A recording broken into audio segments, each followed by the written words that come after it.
Right. Call the meeting to order and tell us to get going. Absolutely. Good afternoon, Commissioners. Today we're going to hear from the County Clerk and the Department of Public Safety. I just wanted to note that all of the budget hearings will be recorded and will be available on the county's website and also on the county's YouTube page. With that, we will start with the County Clerk. We'll be on page 38 of your budget binder, and I'll turn it over to Kelly Arnold. All right. Well, thank you. Good morning or afternoon, Commissioners. Kelly Arnold, your Sedgwick County Clerk, and I will be giving a budget presentation, and they told me I had about 2 hours, so I'm looking forward to it. All right. The Sedgwick County Clerk's Office, our mission is for the Sedgwick County Clerk's Office strives to promote public confidence by consistently serving each customer with courtesy, respect, and professionalism. Our office has two different divisions within the department, and that is the Clerk Administration and Tax Administration. The Clerk Administration, our programs manage the daily operation of the Clerk's Office. This includes the BoCC Secretary functions, licensing, and county records administration, the sale of licenses and permits on behalf of the state, filing tax assistance, and for other administrative duties. Our Clerk Administration 2018 budget request is for a total of $338,423. And that is just a little bit less from the 2017 revised budget. Our other division is the Tax Administration Services. The Clerk's Tax Program sets the tax rates for local units of government, assists in budget preparation, maintains all land records, and updates the real property tax roll. This is the largest function of our office. Deals, like I said, with setting the mill levies, working with other governing bodies on their budgets, and one of the biggest roles is maintaining the property tax roll. This is where property is bought and sold, and we make those adjustments and changes within the tax system and prepare those for the treasurer for ultimately the tax bills. This part of the budget is requested for $815,117, a little bit over what we had last year, mainly on personnel line item. So between those two budgets of the Clerk Administration and Tax Administration, the total request is for $1,153,539. Our budget request is virtually the same as what we have in the past. We have no requests for any additional staffing needs at this time, or any revenue or any other alternative reduction packages. I do want to talk about one issue that could potentially have an effect on our office and our resources. This something is actually just came up yesterday. And it deals with the negotiations currently going on in Topeka over the state tax plan. Yesterday, this is something that was inserted into the most recent negotiations. Is what we do in our office is the homestead tax refund. This is a service that we're required by statute to provide. Currently, we do that in the current law states. If you are a homeowner over a certain age, make under a specific income about $34,000 and or disabled, you can apply to basically have your property tax given back to you up to $700. This is a multi-page form that has to be prepared and submitted to the state of Kansas. By statute, the county clerk's office is required to assist anybody that comes into our office to prepare these. Right now, because it is for homeowners, it is a very manageable number. I have to provide our county employees to do this service, and right now we have a good system, and we're able to manage both our county duties and the function of this homestead. What was put into this tax package yesterday is to add renters into this equation. This is something we used to do in our office, but was taken out in statute a few years ago. When we include renters into this, that increases to probably about 3,000 to 3,500 people that will come into our office to have these forms filled out. The time frame from that is January 1st to April 15th. So it's a window of a little over 3.5 months. And because of the amount of people that came in the past, if this is passed, I expect the same amount of people would come back. We have to dedicate 3 full-time staff members of Sedgwick County personnel to assist the paperwork for this homestead refund. So about for 3.5 months, I have to take 3 of my personnel and dedicate them to this. This takes away from their functions of county government. Specifically, this part of the department is the clerk administration, which is part of who serves you as a BoCC for the BoCC meetings. They deal with the paperwork, the agenda paperwork that comes through, the licensing done on behalf of the county and the state, and other functions. And so for that 3.5 months, our resources would be extremely tied up handling the state business rather than our county function. So this is an issue I'm watching to see if this ultimately ends up in the bill. If it does, like I said, it'd have a lot of drain on our resources in our office to try to cover both the needs that are required by statute and the needs required by the county. Questions? Yes. Okay, so the renters get that property tax? So the renters would get the property tax refund to the renters instead of the homeowner of that property. Okay, that doesn't really make sense to me, but what property tax are they getting back? The property tax that the homeowner is paying. I know, but is it the county, state, or city, or school district, or it what? would be. It would be from it's money. The money comes from the state, so they'd be reimbursed by the state government. So they're just paying you back $700 as long as you pay up to $700. They don't really care who you paid it to. There is basically covering that. There is a formula. Yeah, to not everybody gets exact amount. There is a formula based on that, and that decides how much that they would get back. So why would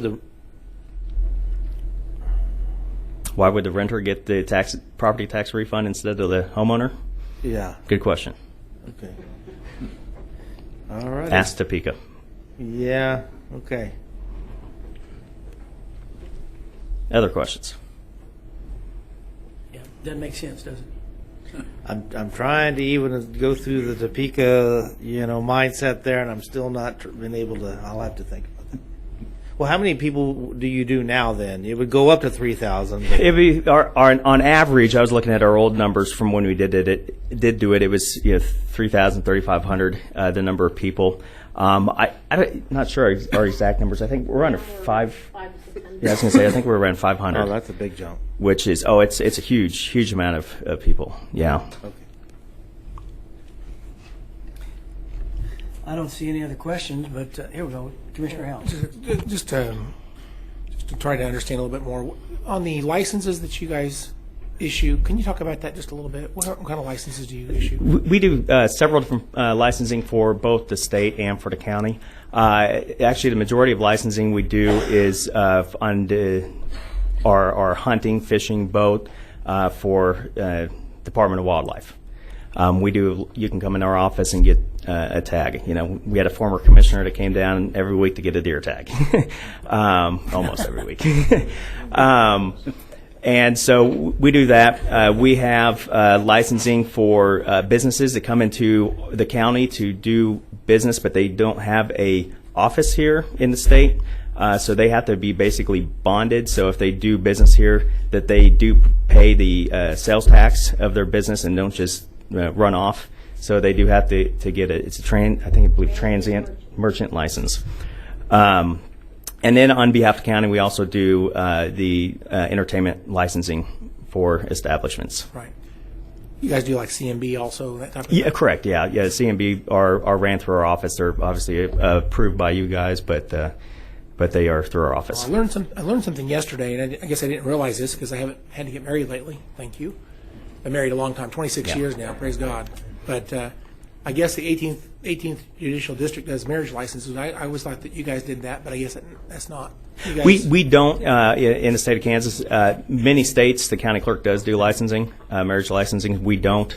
Not one I'm ready to jump into to have added to my list of duties at this time. it was a fair amount of admin work by the court personnel, and I was surprised that was in their Domain. your responsibility list, Yeah. not yours. I just was surprised by that, I guess. But just wanted to follow up with that. All right. Well, thank you very much for the presentation. Thank you, Mr. Thank you. Mr. Clerk, I don't want to be nitpicky, but I think your personnel number in the 2018 request is not correct. Don't add up? All right, I got the official document here to us copy and pasting from. Got to be about $15,000 short, but I mean, Which one was it in? Page? tax administration summary personnel. He's got 788. I think it's got to be about 788. 803 or something. But that's okay. Yeah, it would be. Oh, okay. 803724. Yeah, I saw that somewhere maybe. I just trying to make sure I understood it. And There I it did, is. So thank you. Okay. Yeah, I'll get that number corrected if you'd like me to, or No, I need to make sure I get my full amount. I just wanted you to know I was paying attention. I appreciate that. You know, for our little budgets, I appreciate that. Are there any other questions? So, Kelly, thank you. all right. Go Sounds Cats. good. Yeah. Oh, there it is, right there. Well, yeah. We did win the Big 12 championship this weekend in track and field. Yes, we did, ladies. You know, you Yes. got to, and I could point out the one in the left is a sister of an employee of mine. This one right here in the corner. So she also won her race in the steeplechase. So Oh, great. she's from here in Sedgwick County, Valley Center. Very good.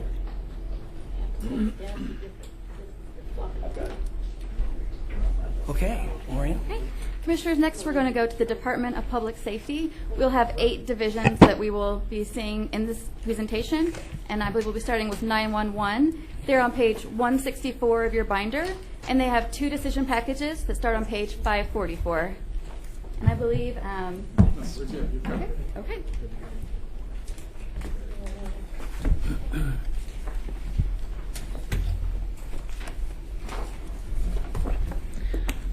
No, I know. I'll say I'm not good. Thank you.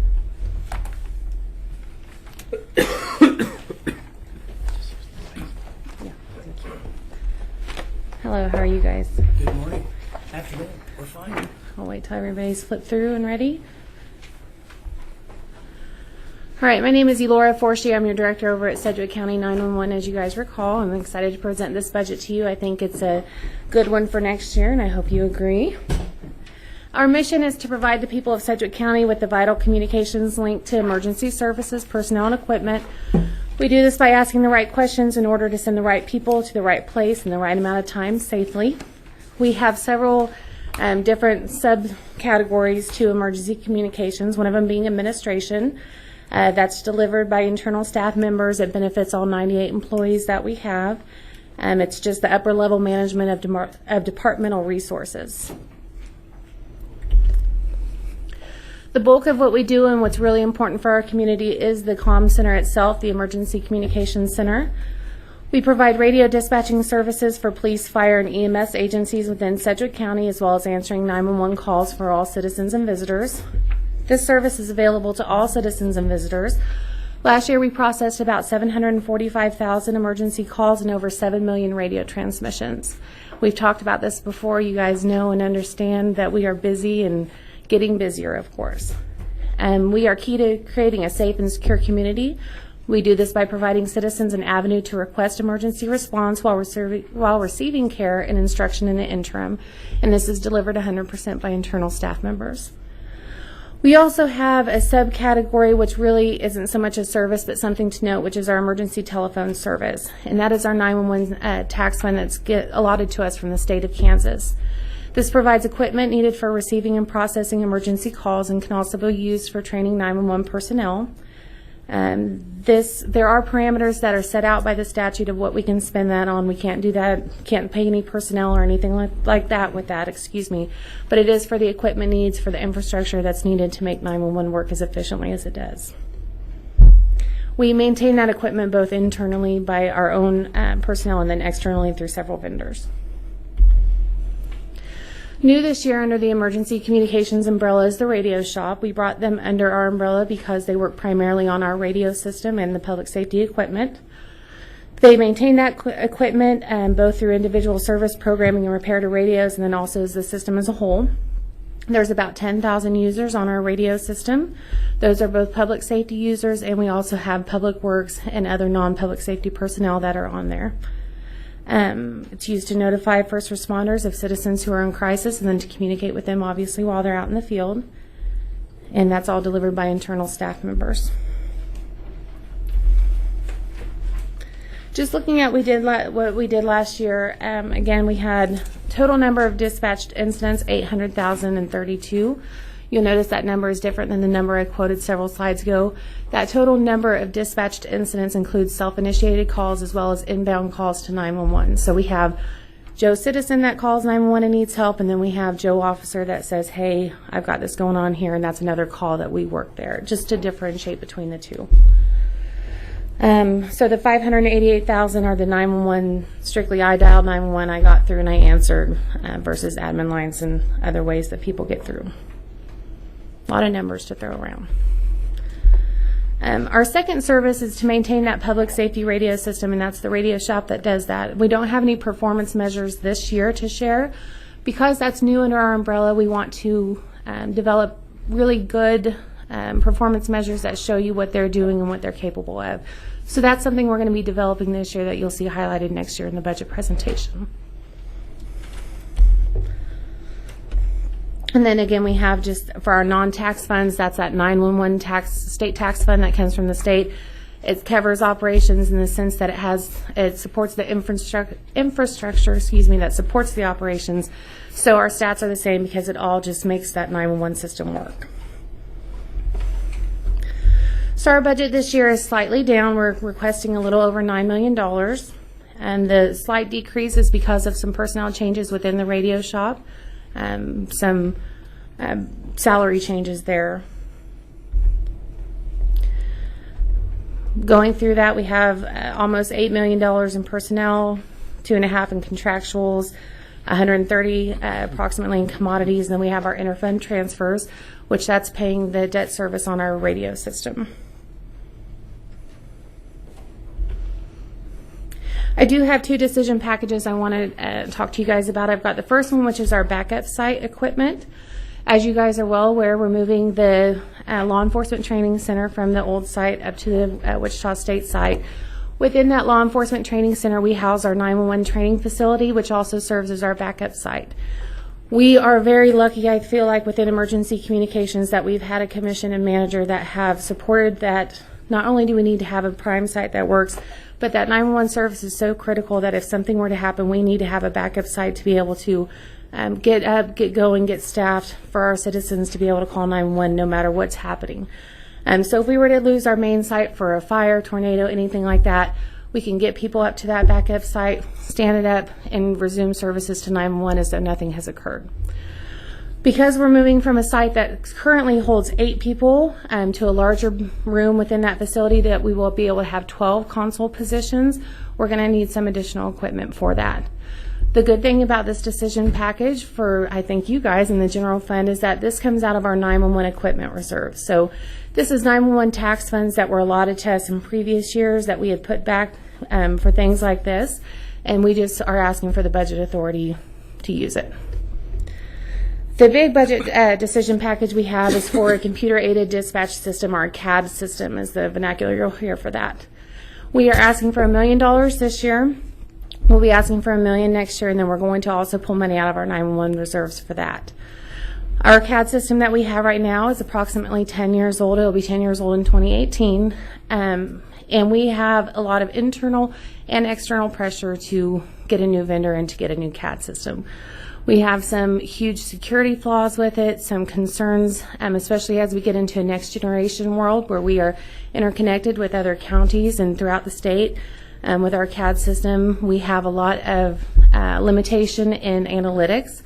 We have a lot of limitations in being able to pull new applications on that would interface with our CAD system. So we have, again, internal pressure from both dispatch, IT staff, City of Wichita, Sheriff's Office, EMS, really every agency we serve realize that this is not the product that we were hoping it would be, that we need to really do what we need to do with CAD in our community. I can go further into that if you guys have questions. I can get pretty in the weeds with it, honestly, so I'll let you guys drive that conversation when we're through. I guess we're through. So drive away if anybody has any questions. Okay, thank you. Commissioners, any questions? I just have one for clarification. Did you say the CAD system was also coming out of your technology fund? A portion of it will be. We're asking for $2 million, $1 million this year, $1 million in 2018, $1 million in 2019 from general fund, and then the remainder of that, which I approximately another $1 million, will be out of our reserve funds. We're going out for RFI now. We're preparing that documentation now to get better numbers, but we're anticipating around $3 million. Okay, thank you. Commissioner Randall.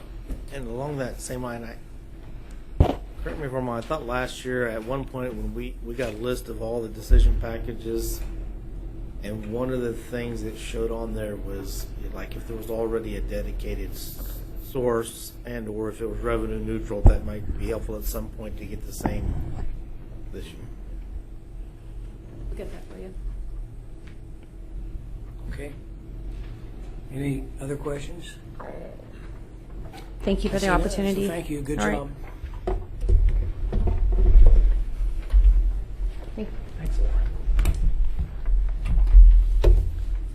Good afternoon, Commissioner. Scott Hadley, EMS. Privileged to be here today and present an overview of EMS for 2018. As you're aware, Sedgwick County EMS is committed to providing quality out-of-hospital health care to our citizens, and we do that through a variety of ways and the support of many internal and external agencies for EMS.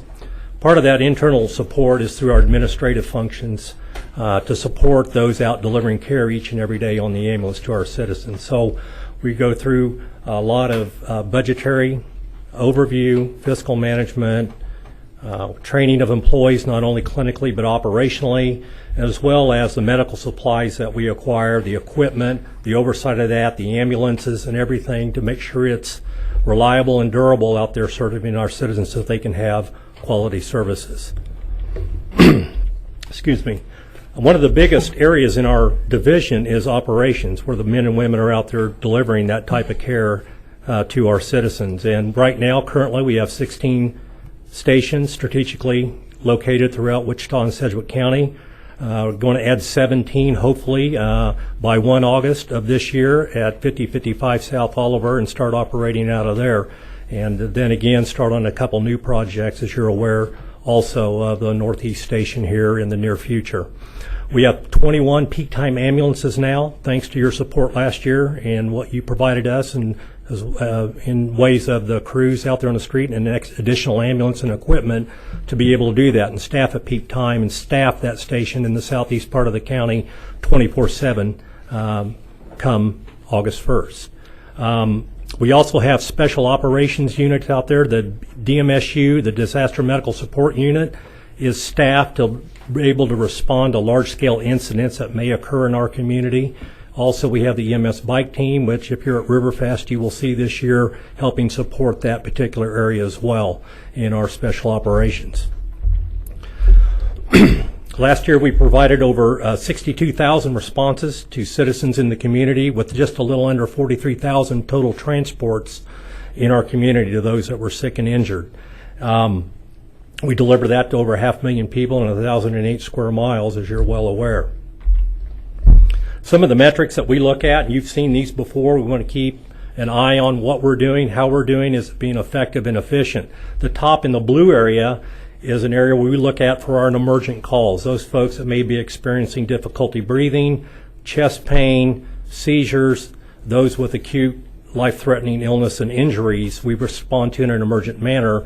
We monitor those metrics, and they're doing very well. We're very satisfied with the level of care and our responsiveness to citizens' needs in that particular area.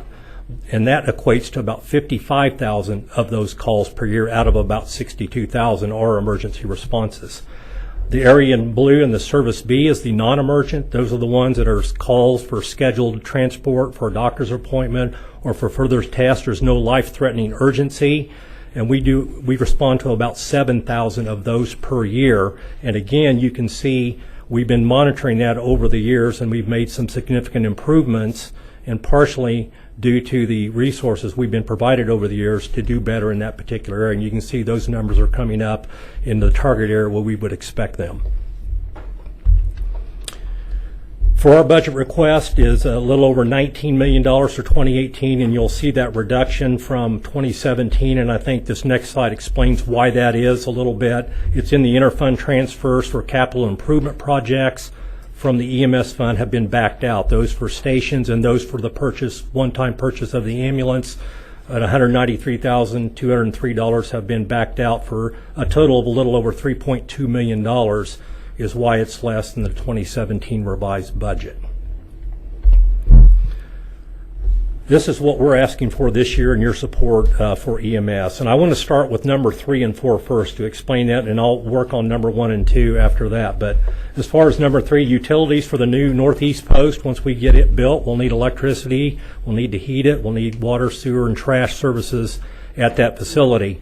And we'll need a little over $12,000 on an annual basis to support that function in contractual money to be able to provide that. Number 4 is the EMT, part-time EMT positions. We beta tested this program under the manager's approval. It's been going on about a year now, where we've hired EMTs. We've hired 12 positions in order to offset leave for our employees. If they're on sick leave, vacation, extended leave, military leave, we're backfilling with these folks at a lower cost than it would be for a paramedic or someone on overtime, a full-time staff, at a significant savings. What we're asking for is you to add these positions to our staffing table with no additional budget authority. We can take care of that in our normal operation personnel salaries and wages budget. We're not asking for any more money. We funded that this last year without any problems whatsoever, and it's been a true asset, not only reducing cost in overtime, but also filling positions where we don't have to shut down resources. And we've had a dramatic decrease in doing that since we've implemented this program. It's worked very well, and we're asking for your support just to approve those positions and add them to the staffing table. Commodities budget. As you know, the cost of supplies and doing business is ever increasing, and that's the same way with our business and those medical supplies and operating costs for drugs that we use to treat patients. The next slide on page 20 there, you'll see the medication cost, the increase from 2013 to 2016 has went up approximately $75,000 over those years. The same way with our operating supplies, those disposable supplies that we buy to treat patients have also increased at a rate of a little over $53,000 for a total of just under $130,000 increase in those particular years. Now we did add, and you did approve in 2015 to add $48,000, but we've added nothing for 2016, nothing for 2017, and going into 2018, we're asking for $50,000 more dollars to help offset the cost and those types of increases that we've experienced in drugs, medication, and operating supplies. Not only have the costs gone up, but we're using more of that, and that's helping drive those costs up. So, any questions on that particular slide? Equipment and technology. As you saw in the decision package, we're asking for a, go ahead, sir. Let me go back. Where do we get our medications? From a variety of vendors. We don't get them from one source. Some are Boundtree, some are local. We look and see where. Do you have a list of everything and the price? Yes. Could you email that to me, please? Sure. Yeah, I'll get it from our logistics manager, what we are currently paying for our supplies. Actually, I just want to know medication. Okay. Yep.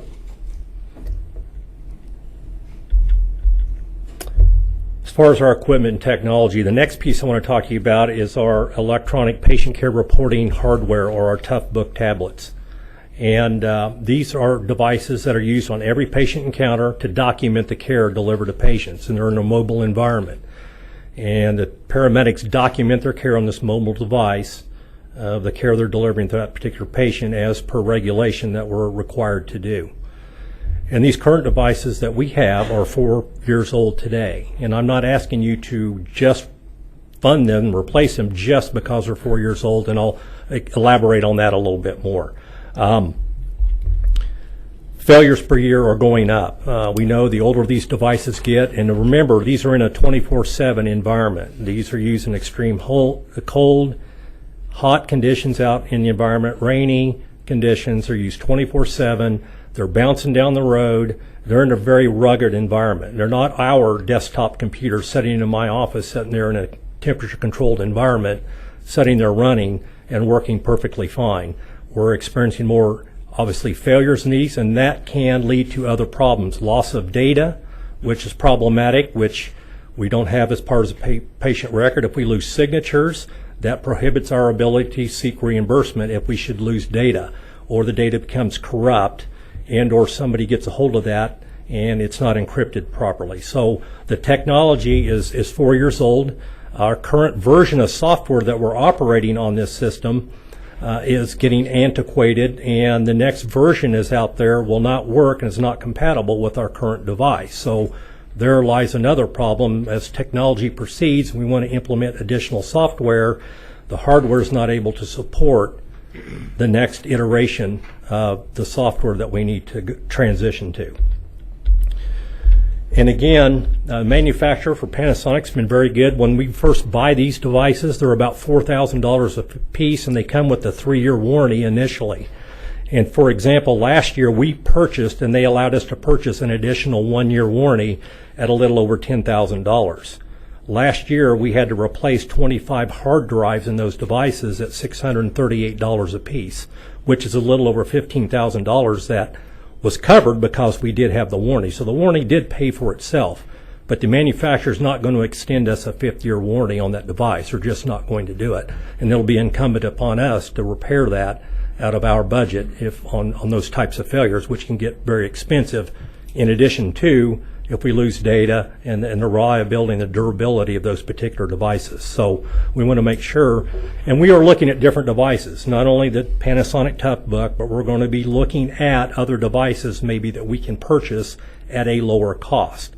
And the reason the $160,000 is in there, in case we did have to go ahead with a ruggedized Toughbook tablet as we have today, there would be plenty of funds to buy those. But we are seeking alternatives as well this year to see what else is out there and available. Since the last 4 years we bought the last ones. $600 to replace one hard drive? $638 from Panasonic.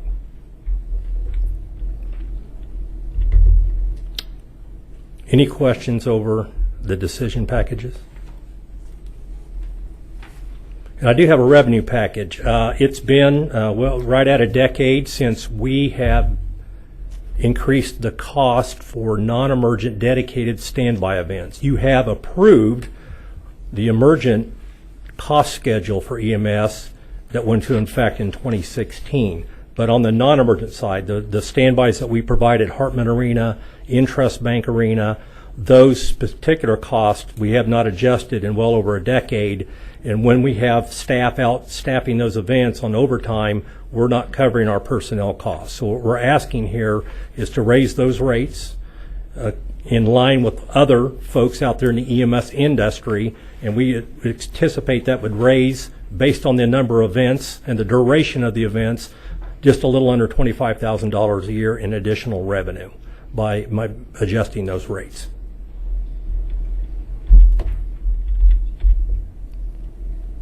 Questions? We have a comment from Commissioner O'Donnell. Thank you, Chairman. Scott, on the decision package, the $12,000 for the utilities at the new northeast post. So right now, when we're partnering with the City of Wichita, do we pay any of the utilities in that facility? Currently, right now, at what we're co-located Station 18 at K96, we are not paying any utility costs. We are paying for our internet line that we have there, but we're not paying any of the utility costs currently in that facility.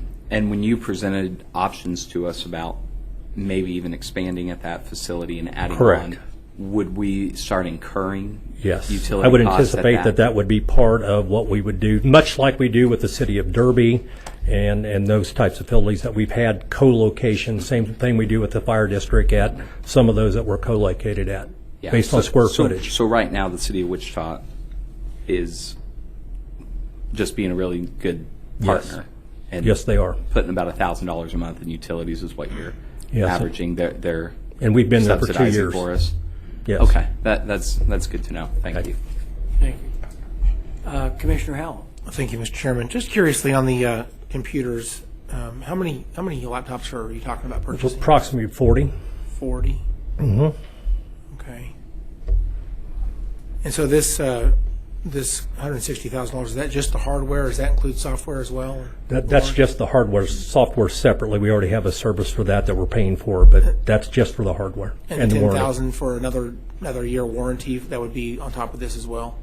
Or- No, if we buy new ones, it comes with a 3-year all-inclusive warranty with that purchase price. I just thought maybe like the last time you said you purchased. Well, we did because the 3-year expired and we needed another I year's see. warranty. They extended us another year at a Okay. little over $10,000 So it's not upfront. It's not an upfront expense. It's something you do down the road. Okay. after the initial warranty expires. Yes. All right. And will that go through bid board? So you'll look for. I mean, they'll do their thing. Look Yes. For competition, that type of thing. Okay. All right. Thanks for my questions. Thank you, Mr. Chairman. Thank you. Scott, on that same decision package, the 6 part-time positions, that's just information for us, right? I mean, that doesn't require It will require your approval through the adoption of the budget process to add those positions to our staffing table. But we're not asking for additional dollars with that. We're going to take care of the money that we already have through our operating budget. We're just asking you to add those to our staffing table, which takes your approval. Okay. All right. I don't see any other questions, commissioners. Thank you. Thank you very much.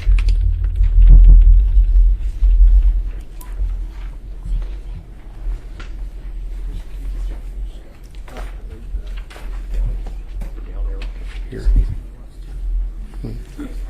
Space bar. Okay. Okay. Good afternoon, Commissioners. Chief Leak Fire District. Fire District budget is pretty straightforward. Our mission is to serve the public by protecting life and property, minimizing the impact of fire, rapidly responding to medical emergencies, potential disasters or uncontrolled events adversely affecting the community and environment. Our divisions include Fire District Administration, Shared Maintenance, Fire Prevention, Fire Training, Fire Operations. The Fire District Administration is responsible for the day-to-day operations of the Fire District. Some of those duties of the administration encompasses the county's desire of creating and integrating a safety model that involves diverse mechanisms that enhance safety in its jurisdiction. Shared maintenance program. The mechanics work on all the fire district vehicles. They do preventive maintenance, also minor repairs as well. And we have those numbers there. Fire prevention establishes policies and procedures for interpreting and enforcing building and fire codes. Fire safety evaluations of all buildings. Public education and investigation of incendiary or suspicious fire causes. The program also participates in the apprehension and prosecution of individuals suspected of arson. And we have some numbers below on the provided education and permits and plans review fees. Fire training. Program conducts fire safety training for both internal and external customers. Businesses and organizations within the fire district may request training from fire personnel. Operations, we are constantly updating our operations manual called our playbook. So that is an ongoing process.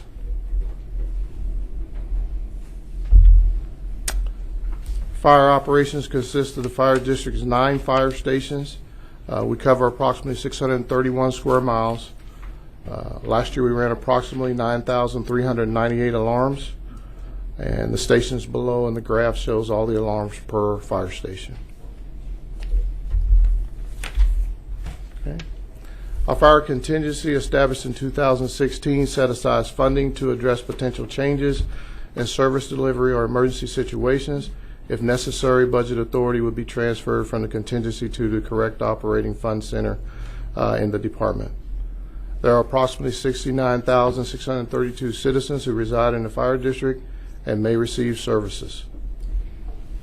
By keeping skills and training levels up, we mitigate the impact of fire and rapidly respond to medical emergencies, potential disasters, or uncontrolled events. The requested budget allows the department to operate at levels of service similar to those offered based on the 2016 and 2017 budget cycles. The requested budget, $17,952,133. And this shows some of the personnel costs, some of our contractuals, debt service, commodities, and equipment. And then also fire administration, fire maintenance, prevention, fire training, and then our fire stations 31 through 39. Next page. And I am up for any questions you may have. Commissioners, do you have any questions for the chief? Commissioner Howell? Thank you, Mr. Chairman. Can you go back to slide 31 real quickly? That was fast, and that's hard to read on my page here because it's so small. Which one is? I'd like to see those numbers again. It's got the bar graph on there about that one. That one here. Okay. Can you talk about that? So that the fire calls, is that 648? I still have trouble reading it. It's so small. Yes, on the fire calls, yes. Does that include the mutual aid and automatic aid calls into Wichita or other cities, other places? I believe these are strictly our calls, Okay. and I can verify that. Those other numbers, it says hazardous condition 269.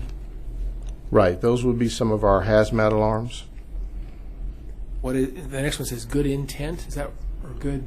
Those are those calls where they think they need fire department, and maybe not necessarily the fire department is needed, but we go out and we try to assist whatever the emergency might be, and we may get disregarded or we may get there and our services are not needed. Okay. All right. Well, thank you. It's good to see those numbers. I guess again, just make a point here that the majority of the work of the things you do, you're prepared for fires, but that's not the most. That's not the thing you do the most. It's a lot of other stuff, but the fires are why you exist. But everything else is obviously very, very important. You do a lot of things. Fires.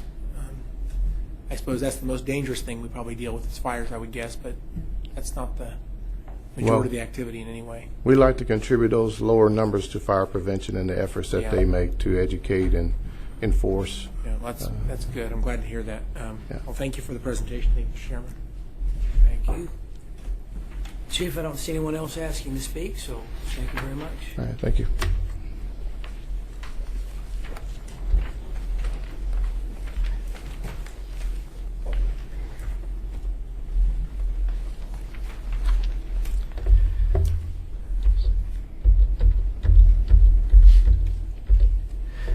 Good afternoon, Commissioners. Dr. Tim Murray, Director of the Regional Forensic Science Center. I'm pleased to be here this afternoon to present our 2018 budget request. We have a very focused mission at the Forensic Science Center, and that is to provide quality medical, legal, and forensic laboratory services to support the criminal justice system in a timely manner for the citizens of Sedgwick County. You'll note up on the top I have justice delayed is justice not served. Just like our partners in fire and EMS, time is critical for the work that we do. We will aid in many criminal investigations, so the sooner they get our forensic results, the further they can move forward in that criminal investigation. We will support search warrants. A lot of times information from our laboratory is required before a search warrant is issued by a judge. We have several in-custody cases. That is, somebody is in jail, and for them to remain in jail and off the streets committing further crime, we have to have forensic results available for our law enforcement partners. Along with that, by identifying those perpetrators, we reduce the number of repeat offenders. For instance, in sexual assault cases, we can identify a rapist, get them off the street. They will not commit further violent crimes against our citizens. And then also we have to deal with speedy trial issues. That is, there's a right to a citizen to have a speedy trial. If our results are delayed and that trial cannot move forward, that right is not obtained by that individual. So with that, we analyze evidence from criminal activity. We provide these services to over 40 different law enforcement agencies, fire departments, local, state, and federal prosecutors. This service is provided mainly with internal staff, medical staff, and scientific staff that we have at the center. We break down our work into two major divisions. We have our pathology division, or simply this is our autopsy service or our medical examiner function. Last year we triaged almost 3,500 death calls. That is, calls that come to our office about a death. We make a determination whether or not they fall into the coroner statute, whether or not we have jurisdiction to investigate that death. Out of those calls, we brought in close to 900 of them. Out of that 900, we went to 412 death scenes. We maintain a 24/7 medical investigator service where our medical investigators will go out to the death scene, collect information and evidence to help us determine cause and manner of death. As I said, we performed almost 900 postmortem examinations last year. And our performance measures basically centered around time. I mean, we never let quality service or suffer. So the timeliness is part of our performance measure. It's part of our accreditation requirements. For autopsy service, the accreditation requirement is 90% of the cases completed within 90 days from the time that we receive it. Currently, we're about 15% of the autopsy cases over 90 days. So we're roughly about an 85 percentile. So we're not meeting that goal as of yet. But we're making progress moving forward to hit those markers. On the crime laboratory side of the house, we examined close to 4,000 different forensic laboratory cases. Now, we may have a laboratory case come in, but it may involve various sections within the laboratory. That is, we may have a gun go to our firearms section. We may have biological material go to our DNA laboratory. If it's a fire death, we may have information material going to our arson laboratory for examination. But again, we monitor our turnaround time, how quickly that we can provide this information to our law enforcement partners and also to the rest of the criminal justice system. 60 days is our internal marker as far as, all right, if we can get our work out within 60 days, we're doing a good job. The national standard is 30 days, but we've kind of evaluated this, and in conjunction with our law enforcement partners and our criminal justice system, we find that at 60 days we're meeting their needs, so we use that as our target. Currently, we have 99 DNA cases over 60 days. This is a 136% increase over last year. We have 618 illicit drug cases over 60 days, a 14% increase over last year. In our toxicology cases, this is our post-mortem work and also our drugs and driving case work, we've got about 89 cases over 60 days. But in addition to doing the forensic analyses, we go to court, testify. The last 3 days, I've been to court twice already on the witness stand, as well as several other staff members on just 2 cases. We received a little over 1,250 subpoenas for courtroom testimony by our staff. So a lot of our scientific and medical staff do go to court providing critical evidence in criminal trials. As far as our turnaround time goes, biology is really suffering. We're going up, and that's just due to the significant increase in the number of cases coming in. We talked last year about the increase in rape cases, but we're also just getting more and more pieces of evidence associated with one DNA case. It's not uncommon now for on a homicide case or rape case, we may get over 100 exhibits that we have to examine for DNA evidence to support the investigation and adjudication of that crime. Our drug ID laboratory, we finally got us up to staff where we need to be. We have the right amount of equipment, and we're hitting our mark of 8 weeks at 60-day period, so we're doing well in that. As far as toxicology, we're going to see a slight increase in that next year, And a lot of it you may have heard on the news, the opioid crises. We're seeing more and more of these designer opioid drugs being in our dead people and also our drivers. That takes a lot of technology, a lot of time to identify those particular compounds. As far as our budget request, we're requesting just a hair under $4 million to provide the necessary services for our criminal justice system. You can see the breakdown here. Last year, we were fortunate to receive $125,000 of year-end money to buy some equipment for the toxicology laboratory, and that's one of the reasons why we're keeping that rise in turnaround time lower. And then the transfer funds, that is to replace some HVAC systems in the building on a CIP that you approved last year as well.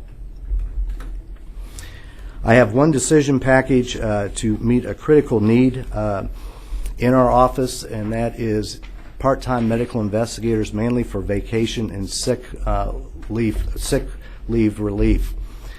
Our investigators are on 24/7. I have an individual on shift every day of the year.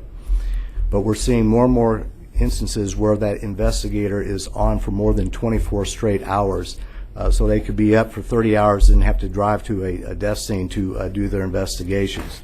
So by having these part-time positions, we're able to we'd be able to fill the gap and not have those extended shifts for those individuals and provide the necessary death scene investigation and coverage that we need. And I have the request here, $81,351. I put not to exceed. The intent is to have these individuals use them when I need them, but not just spend the whole money if I don't need to. So we're going to look at this and see if we can provide the necessary support without spending the whole amount of money that we're asking for in the decision package. And here's kind of a visual, because I like visual things to help illustrate the need. We had 185 shifts, 24-hour periods, that the investigator worked more than 24 straight hours. We had 24 shifts that were covered by a supervisor. So the 8 to 5 supervisor that has other duties, she came off doing those duties to fill the gap on 41 different occasions. And then we got creative with some splitting up 12-hour shifts, and we only had 131 or 33 times that the medical investigator worked their assigned shift of 24 hours. So to sum it up, we're asking for, and it shows up here, 1.5 FTEs. I'm asking for 3 part-time individuals. The $81,000 will cover their salary and a few benefits that are required to pay, even though they're under that $1,000 mark. With that, I stand ready to answer any questions that you may have. Well, Dr. Roy, we have a question from Commissioner Dennis. Briefly, I had the pleasure of touring your facility, and your people are really highly trained in what they're doing. So will you be able to find people that will just work part-time that have the training that you need to do that? Yes, we've made some inquiries, and we have some nurses at various local hospitals that have an interest in just doing some per diem part-time type work for us. So we've identified some individuals that would do that. They have regular full-time jobs, and that's the reason I want 3 individuals. So if we call, number 1, they say, well, no, I'm working in the ER that night, then we'll call the second person or the third person to fill that void. So I'm confident that we can find a trained medical investigator or somebody that has the requisite training, that with brief training up by our staff, we could have them able to do a good job for us. Okay, thank you. Thank you. Anyone else? I don't see anyone. All right, thank you, gentlemen. Thank you, Doctor.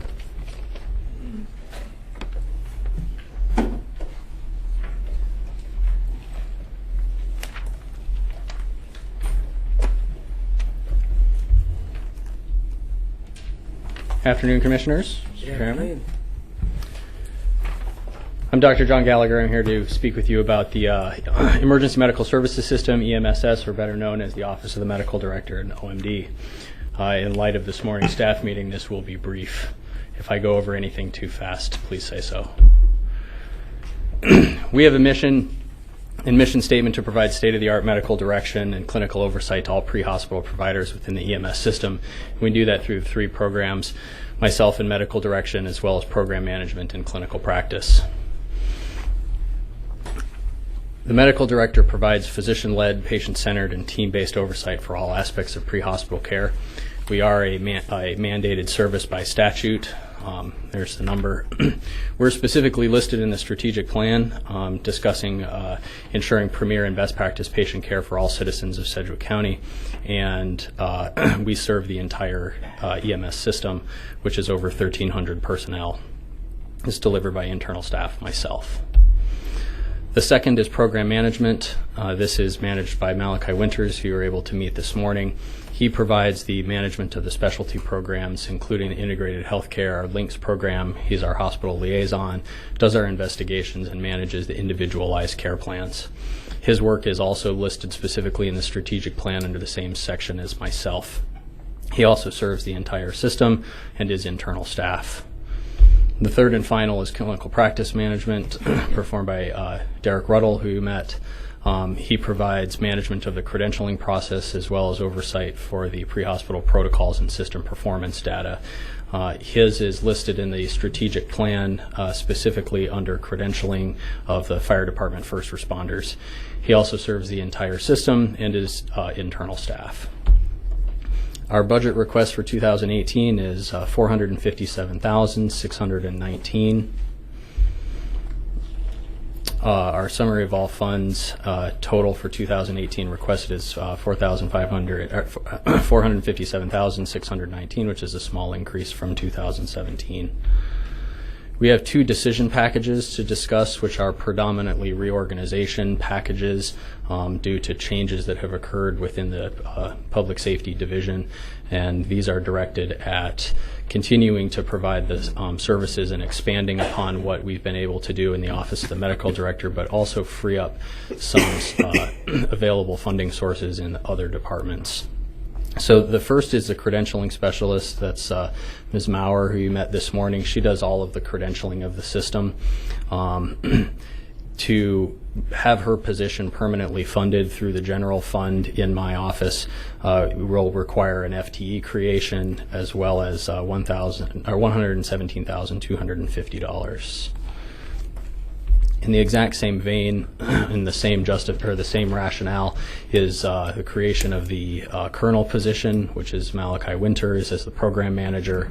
That will cost the system $118,484, as well as an additional 1.0 FTE. Those two together, $235,734. Questions for the OMD? Commissioners, are there any questions? Commissioner Dennis. Thank you. I'm new, so you're going to have to teach me. You've got these 2 positions right now, right?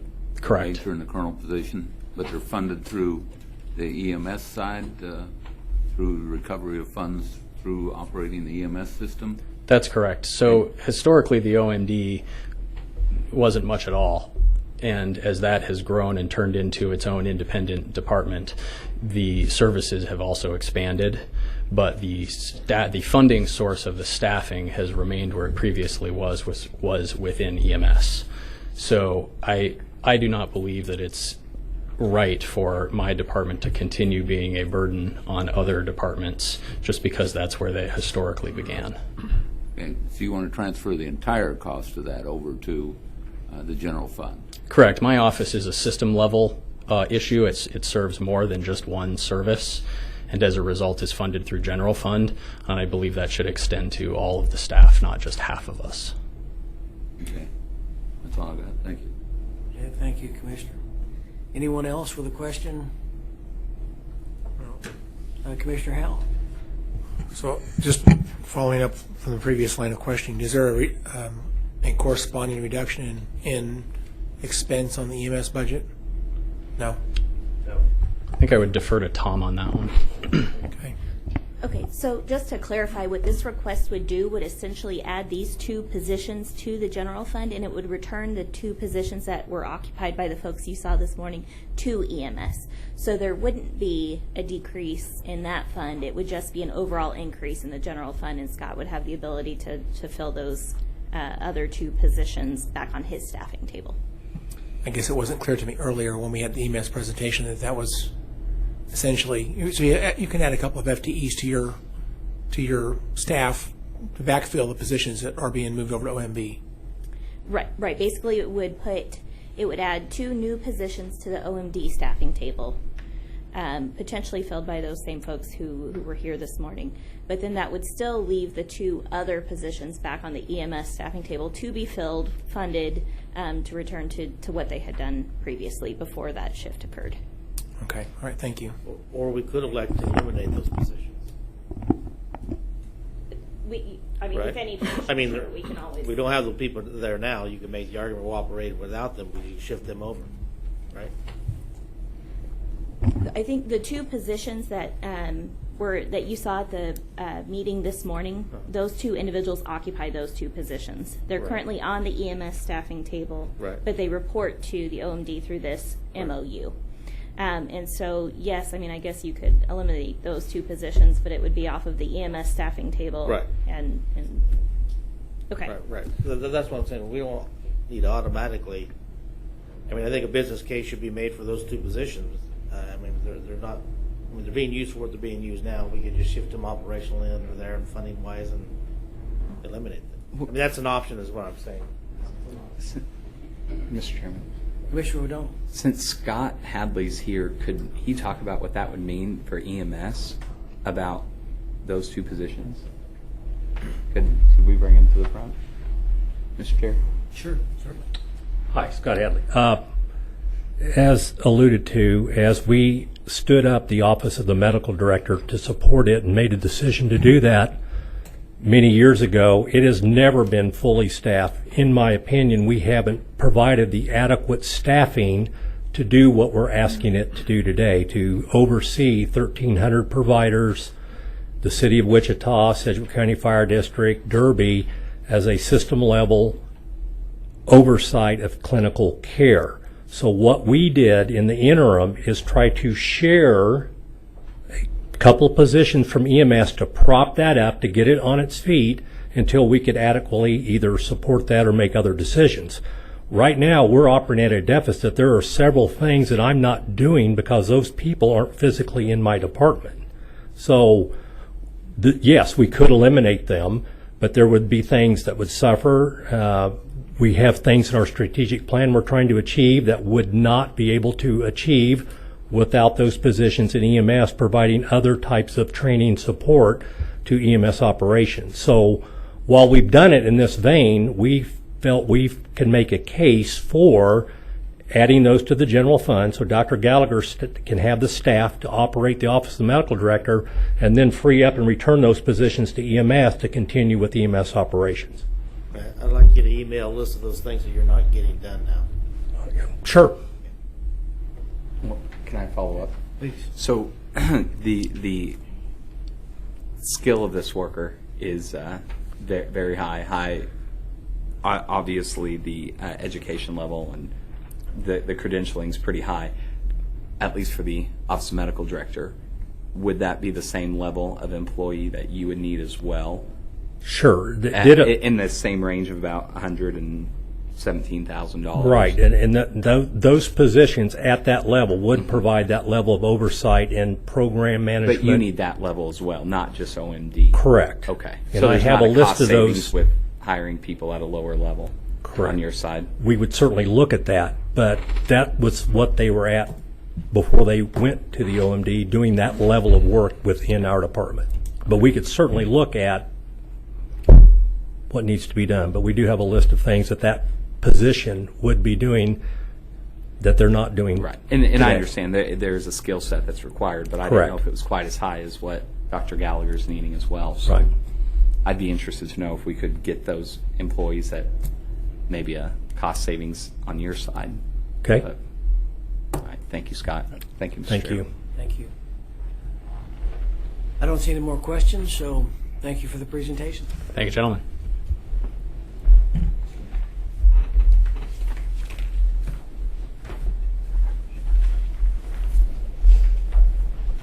Good afternoon, Commissioners. Glenda Martins, Division of Corrections. I'm ready to present the 2018 budget for corrections.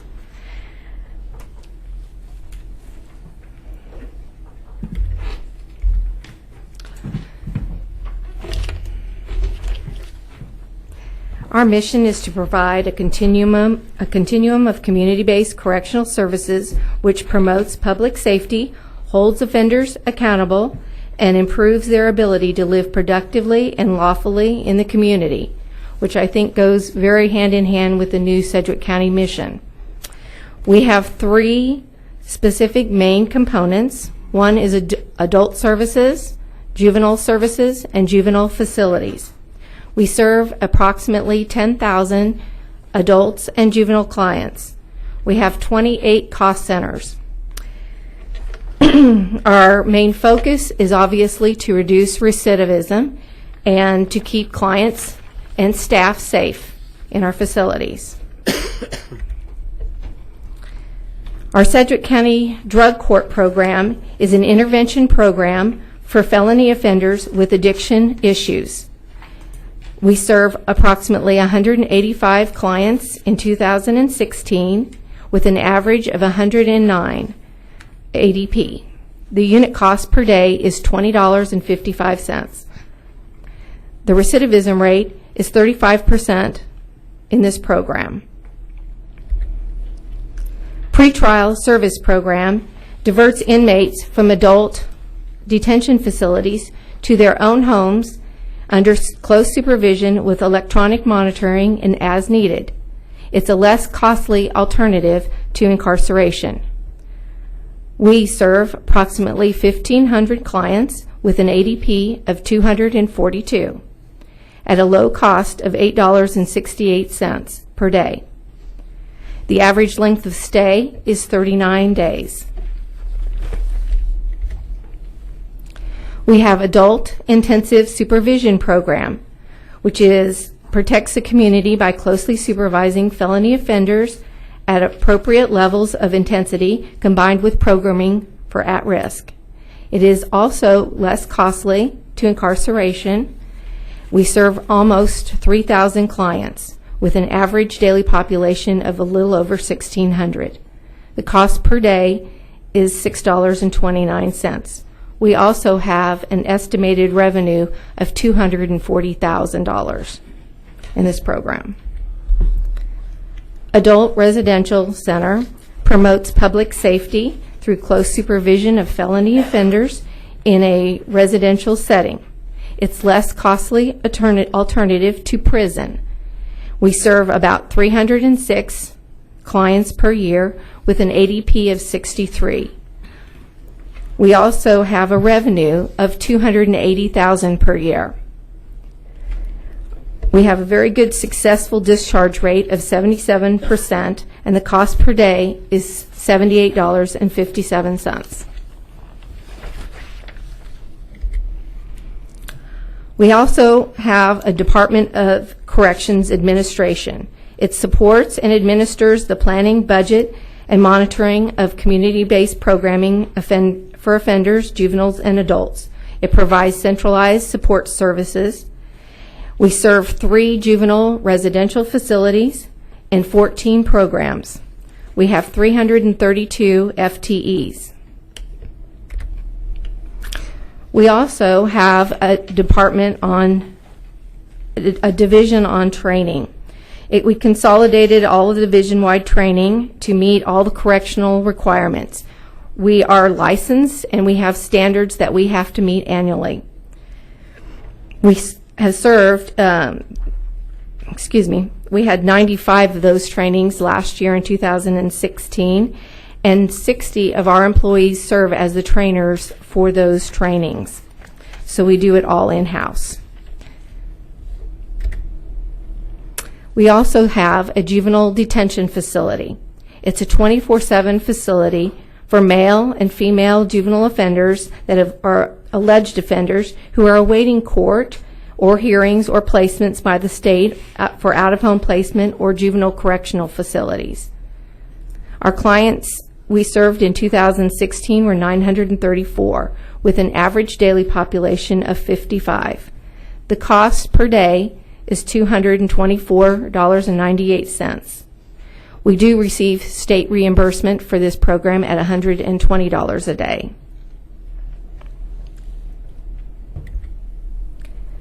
Our juvenile residential facility is a residential staff secure facility that provides a less costly alternative to secure detention.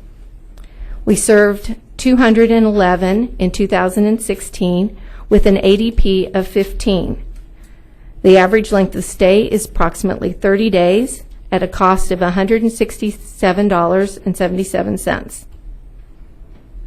We do receive state reimbursement for this program at $115 a day.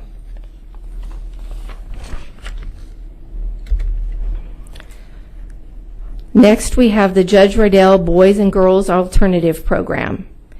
It provides evidence-based cognitive behavioral programming for moderate and high-risk juvenile offenders in Sedgwick County. We served 147 clients in 2016, and we had 33 graduates with a 20% recidivism rate at 6 months for graduation. Next, we have our Juvenile Intake and Assessment Center. It provides intake and assessment and referral services 24/7. We served 2,506 clients in 2016 with a recidivism rate at 17%.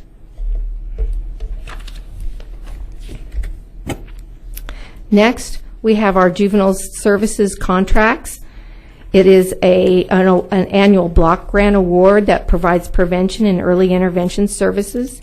The county selects agencies that can effectively address risk factors for future delinquencies as prioritized in our community comprehensive plan. Detention Advocacy Service is who has been receiving that block grant. Next, we have Juvenile Field Services, and it has two major functions. One, juvenile intensive supervision that serves offenders on probation and at risk of entering state custody of a juvenile corrections facility, and then juvenile case management, which provides supervision for juveniles in the custody of the Kansas Department of Corrections. Juvenile Field Services serves about 272 clients in 2016 with an ADP of 148. They have a 63% successful completion rate. Juvenile Case Management served 411 clients in 2016 with an ADP of 227. It's important to understand that the clients do pay fines, fees, restitution, and court costs, and in 2016 paid a little over $24,000.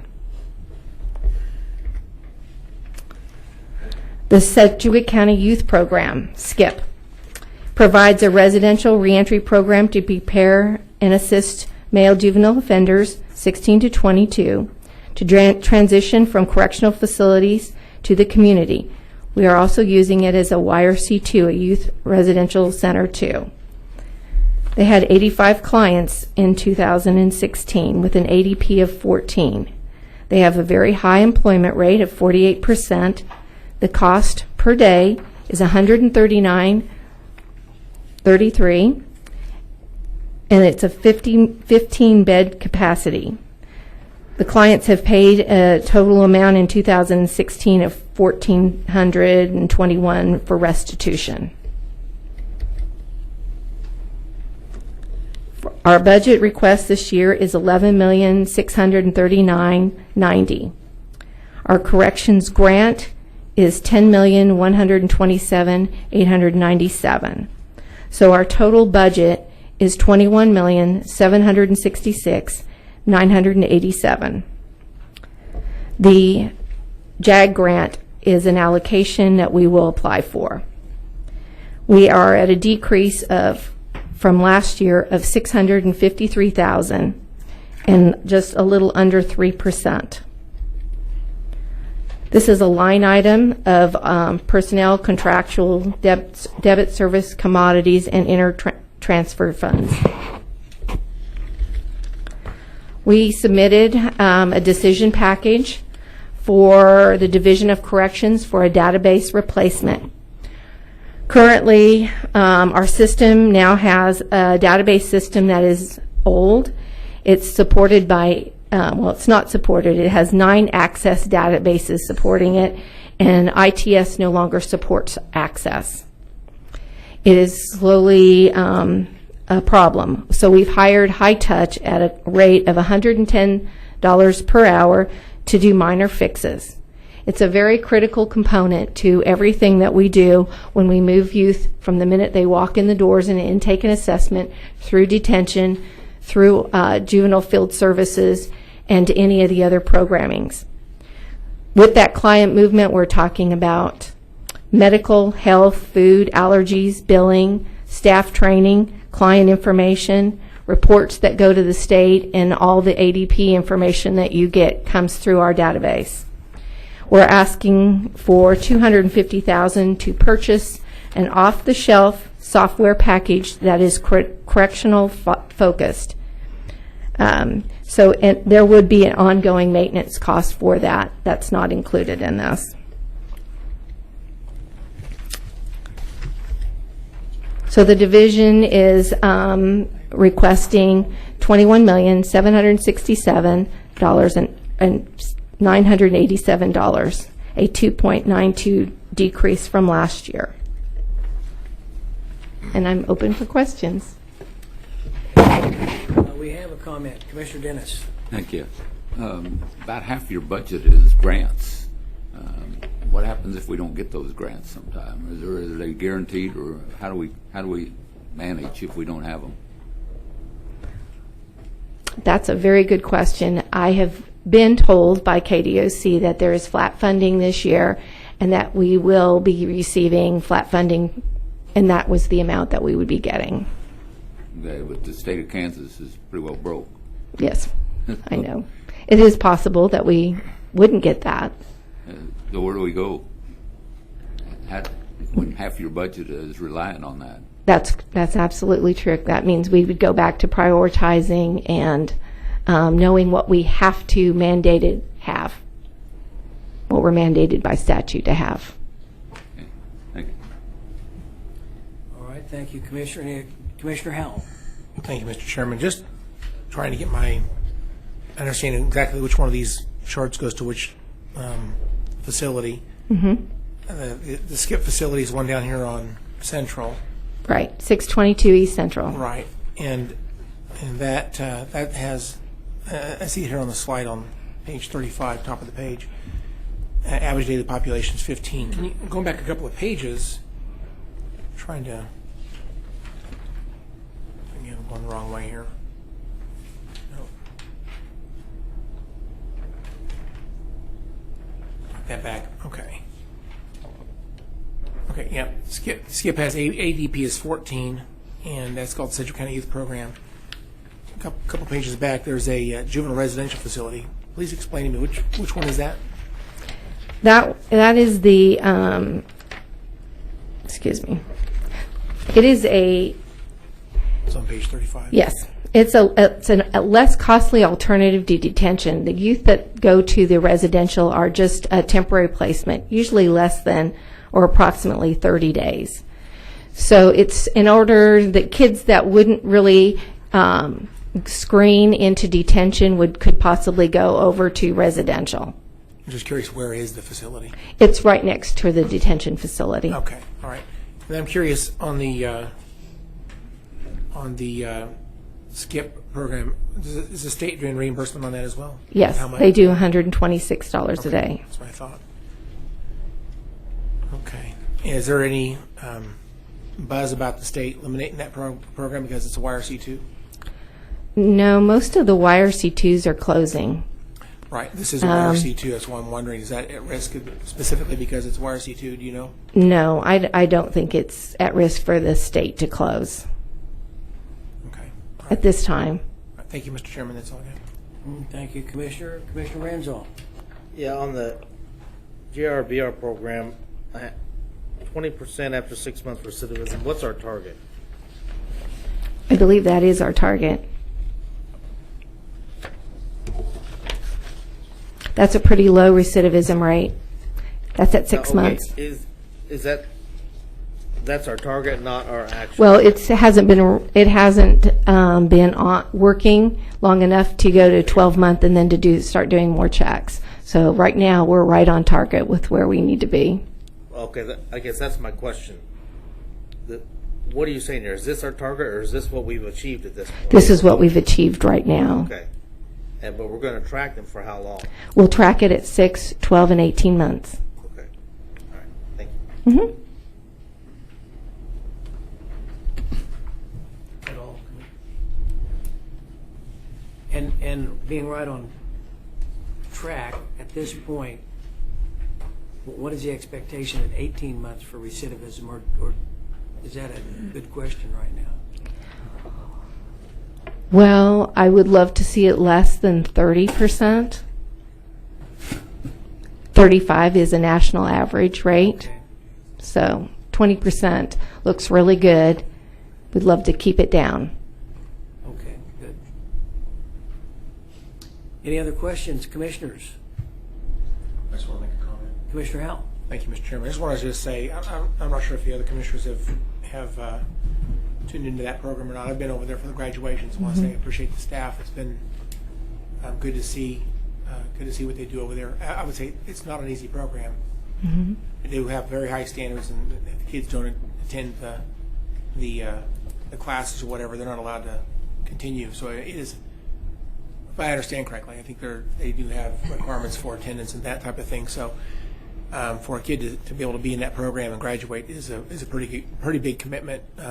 And so yeah, I know there's a lot of kids who start the program, 147, but only 33 have graduated so far. I know there's probably some kids in the program as we speak here today, but the recidivism rate is based on the kids that graduated, I assume. That's correct. And the reason there's so many that I think started the program that haven't finished is because it's a pretty tough program. It's a very intense program. You have to remember they still go to school, and then they go in the evenings and spend several hours doing called skills classes, and then they also have to demonstrate those. So they're spending quite a few evenings down at Juvenile Field Services going through that program. So their success rate is pretty pretty big commitment. Yeah. Anyway, I just want to say a thank you to those folks that have developed that program, and I know it's developing. Mm-hmm. I think as time goes on, it's going to get better and better, but I think it's a good start. So Thank glad you. to see what's going on over there. Thank you very much. Thank you. Commissioner Dennis? Thank you. Just a brief comment.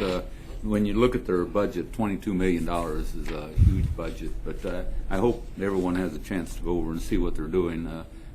They have 7 different facilities going on, 300 and some people working there.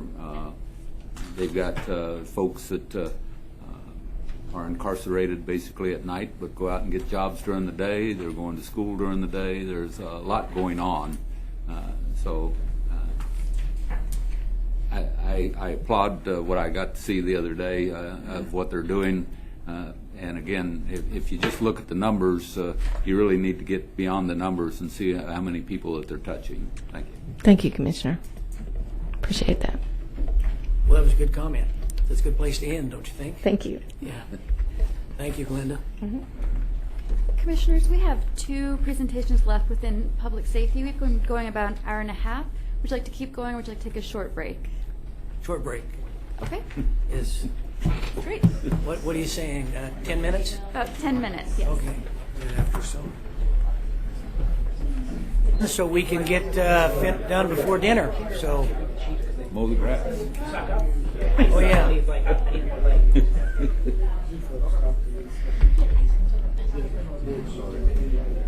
Right. And I looked at my calendar and I put it on there a long time ago, so I did have notice of it. So. Are they sending us something? Yeah. Yeah. Carol already sent us an email, May 23rd. I just hadn't seen anything.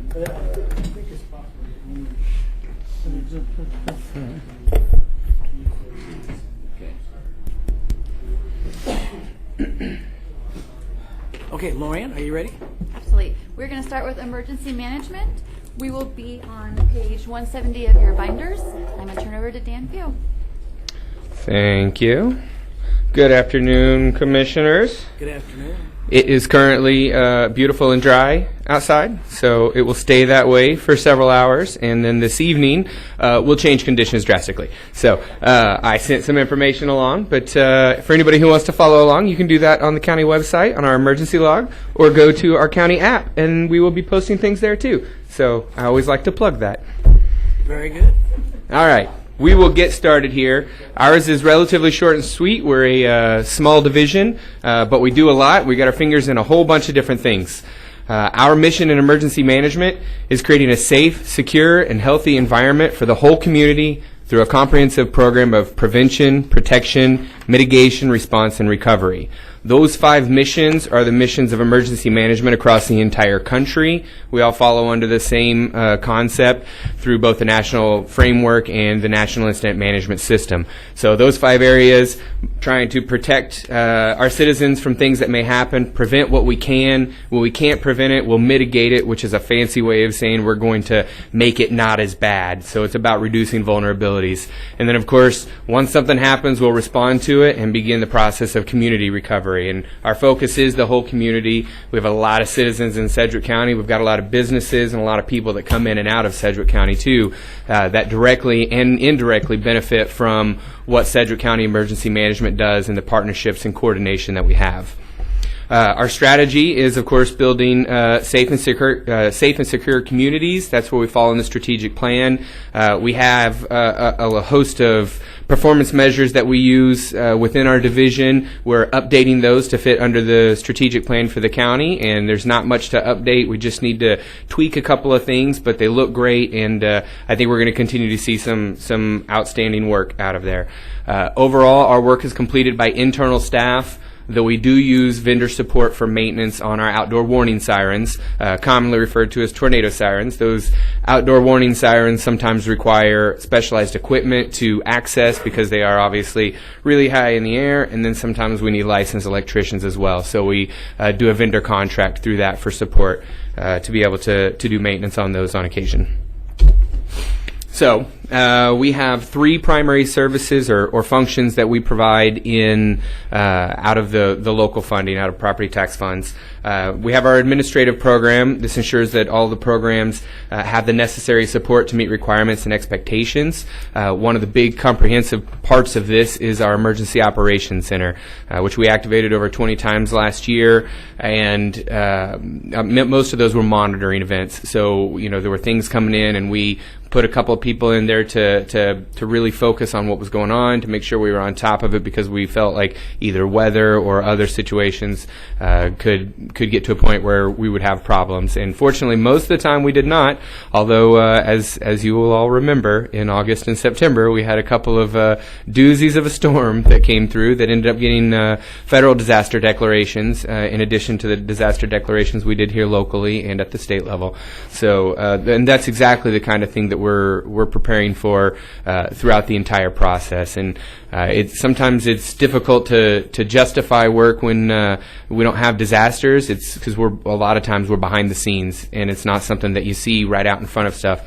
But then once a disaster happens, suddenly you realize, when we start getting right people in the right places at the right times, as 911 does, when we start doing some of that too, the value of our program becomes very clear.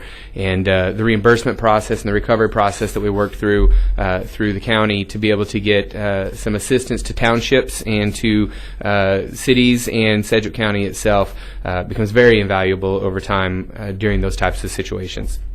So administration really helps out. That part of that program does that and maintains that readiness.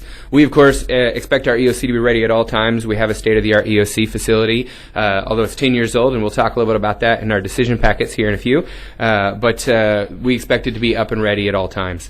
Training and exercise and public outreach are combined into one program. Those used to be two different programs. I believe in 2009, as we kind of downsized a little bit, we combined those into one program. It has two folds. The first thing is we provide training and exercises for first responders. Those are things that we're doing for our partners and people who are going to assist Sedgwick County government and the citizens of Sedgwick County during a disaster or an emergency or some sort of situation.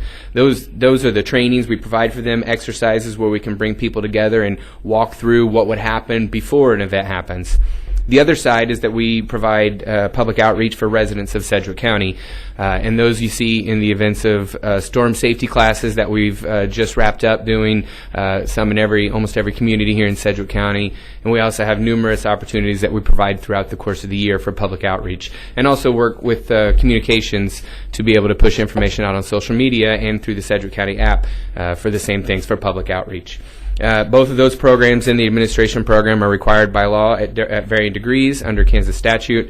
And our goal with our training and exercise and what we have listed in the strategic plan is to provide at least 8 training and exercise opportunities for first responder agencies every year. And our third program that we have is our public warning systems. This includes the outdoor warning sirens. It also includes our iPause system. The target that we have here is to ensure outdoor warning siren availability of 90% or higher. We have never been below 96%. The only reason 90% is our goal is because we have some duplication in areas. So if we have one siren down, we have enough in the area to be able to pick up that slack, and that's by design. When we have 147 sirens, and occasionally some of those go down. Some of them were built in or were installed in the 1960s. So some of those have been there for a long time, and it takes us a little bit to get them all through. We do about 4 or 5 a year to try and replace on CIP. So as we get those upgraded and have better capabilities, I expect that we will raise our availability percentages too to compensate for that. But in the meantime, we haven't been below 96, so we're doing a very good job with that program. And so a couple of non-tax funds. We have 2 primary programs that come in. We have Emergency Management Performance Grant. This is one of the few grants that we get that does allow us to supplant. So that means we can use it for things that we would do, whether that was coming out of local funds or whether it's coming out of the grant fund. And so that's one of our programs. Then we use that to do our planning. We have 1 FTE out of that. And then we also have our health and medical grants. As you'll recall, in 2015, there was a merger. We took the emergency preparedness functions out of the health department and merged that with emergency management. There's some duplication in those programs, and we felt that we could work, maybe reduce some of that duplication and reduce some redundancy by combining those into one. And we think we've done a good job with that. And so we have some grants that provide that. That's also why in our mission statement we talk about the healthy environment as well, just like in our strategy and our strategic plan for the county. So, and that really, we saw some of that come about at the end of 2014 and into 2015 with the Ebola scare that had come through. We had measles just before that, and we're always concerned about pandemic flus and bioterrorism events. And those are some of the things that we're constantly trying to stay on top of and make sure that if something like that happened in Sedgwick County, we'd be prepared to respond to and deal with that type of crisis. So this is what we're looking at on our general fund. We're asking roughly flat here, the just a little bit increase in personnel, and that's mostly, you'll see there's a difference in the 17 and 18 on general fund, and that's CIP. So we'll look at that here in just a moment. And the emergency management grants, there's a slight increase in that. And actually, so I should mention that that's one area that we do have a slight area of concern that we've talked about, a potential concern. We've got an increase in cost on the health performance, on the health and medical grants. So we're looking at potentially reorganizing a little bit of an FTE, so maybe a 0.5 of an FTE in one of the positions. So that's something that we're looking through the process right now about. So if you see that in the recommended budget or in the future, then that's what we're looking at. It's just a way to be able to pick up some things that we know we need to continue to do, but we're not sure that the grant will have enough money in that to be able to sustain maintain that. So, and that was part of those merger talks when we had done this in 2015, and we're just slowly trying to make sure that we've got everything wrapped where it needs to be. So we'll continue to look at that. It may not be anything that you see, but if you do, then you'll know that that's what we're talking about on it. So this is our request overall. As you can see here, it's relatively flat when you factor in the CIP that you see for capital equipment down below. And that we have two decision packets to talk about. Our first decision packet is upgrades to the Emergency Operations Center. Some of the things that we noticed even before the storms in August and September, but certainly afterwards, are some areas that we just don't have the ability to do a couple of things that we kind of take for granted in today's life, live streaming, to be able to do face-to-face conversations during a disaster. That's not something that the EOC was built to contain. It was 10 years ago when it was built. It was built on an analog system, and we'd like to upgrade that to a digital system. And so that's what this packet, decision packet, talks about. It would upgrade quite a bit of things, and we got a bid to, or we got a quote just to do this. And of course, that would go out to bid if we wanted to do that. But we wanted to make sure our numbers were roughly right to be able to look at what we might be doing during this process.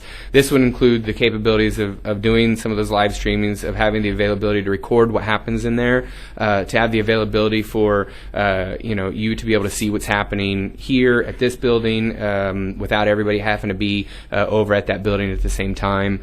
And also, I think a big improvement for us will be the ability to communicate directly with the different cities. Of course, not every city has enough people to send somebody up here and come sit in the EOC while they're dealing with a crisis in their community too. So, and we don't necessarily have enough people to send to every city if there are multiple cities affected. So this will allow us to leave people where they are to do the best good in their community and still have that real-time information to build a common operating picture and improved situational awareness. So that's what we're looking for there. There's no additional FTE positions being requested as part of that, but that's $76,728 is what we anticipate. And depending on what we do with that, it could be a little less too. So there may be some areas where we can say, well, we don't need to upgrade this necessarily. My biggest concern is that it's on an analog system right now, and we will, in the next few years, get to some points where certain systems just aren't going to work on an analog anymore. It's an antiquated technology, so we want to make sure that we're primed and ready for the next 10 or 15 years with our Emergency Operations Center. Our second emergency management decision package. Hold on one second. All right, sorry, go ahead. On that decision packets, it's actually, what is it, 76,978, correct? Is it? I may have put it in there. Just so the commissioners know. I'll defer to Brandon here. Oh, it's 74.9? 74,978. Okay. Well, look at that. I fat-fingered something. My apologies. So thank you for catching that. We'll make a note. All right. Okay. On the second package, which is on 552, is WebEOC software. This is a software product that would allow all of the communities in Sedgwick County to have the same common operating picture and also build that real-time situational awareness. So we need to have the technological capability to do it in the EOC. But right now we're using a system that we built after the 1999 tornado. And so it's a relatively old system. It's one that allows us to do one incident just fine. But when we have flooding in more than one community, or we have flooding coupled with other problems, it becomes very hectic and it's difficult to maintain a good situational awareness or to keep everybody on the same page about what's happening. And so this software would allow us to do that. It's about $30,000 to do that. We would of course go out as well for that and look at different options, but we're not requesting any FTE for this, but we do believe that it would be incumbent on us to look at some sort of a situation here so that we can have a conversation with our townships. We can track things in a better way. We did a lot of data collection, and we always will after a disaster, but we did a lot of data collection to make sure that we could put forth the information that was necessary to get reimbursed if there was reimbursement available in certain areas. And this system would both allow us better real-time situational awareness, and it would reduce the burden on groups after a disaster to be able to still get the same level of reimbursement and support. So that's the second package there that we have. And we have some wiggle room on that because we'd look at some products and we'd see what would make sense. So, but that's the second decision package at about $30,000. Now, the one thing that I should mention here on this decision package, this is the cost for this year. If this were approved, there would likely be some sort of a maintenance agreement that would go along with it. That would be in future years. Would most likely be less than $10,000. But I did want to make sure that you have full disclosure. You know that would be coming if we approve that. Then in future years, we may look at what we're going to do for that as well. So that's our total. We're looking at less than $105,000. As you see, 74,978, which I have right there, and just messed up on that first one. So that is what we have. Do you have any questions? We have a question from Commissioner Ranzau. Yes, sir. Yeah, a couple of questions about your decision package. It talks about having all communities have the same common operating procedure and real-time situational awareness. I mean, does this have somehow connected them? Would they have? What does that mean exactly? Are they going to have something at their site that allows them to connect in, or what? Yes. So currently, the current system that we use, they have a username and password that they can log in and put some real bare bones information into, and then we have staff that we have to dedicate to take that information and to put it in different places. Normally, it has to happen after the event, which means as we're taking it, putting it afterwards, we're seeing things and putting pieces together that would have been very helpful to have known during the moment, so we can effectively use resources appropriately. The new system would have the same capability, except it would automatically, as they put information in, would automatically put it into different ways that we can see it. We would set it up so that if they're sending, let's say Hayesville is sending units to a particular place for their public works, like we did in the September storms, they sent units out to try and put sandbags in particular areas where they were having problems, and we found out about that after the fact, when there was a point where we weren't going to be able to assist, and so it would be helpful if when they put that information in, rather than trying to sift through all of it, it goes into the point where we're monitoring. It makes it a lot more efficient. Okay, I got it. And then on the EOC upgrades, could you send me that quote, or I'm just looking to get an itemized list of kind of the sorts of things you're looking at. Absolutely. Yes, sir. Commissioner, actually, if you go to page 550 of your binder, you've got that in there. Okay. Thank you, Lindsay.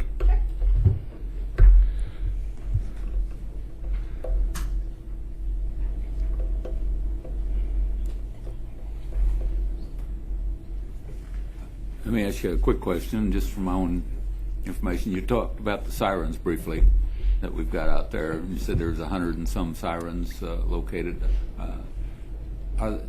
We've got close to 1,000 square miles in Sedgwick County. But where are they located so that everybody gets the word? Or I'm kind of worried about. I've got 450 square miles that I represent. Certainly.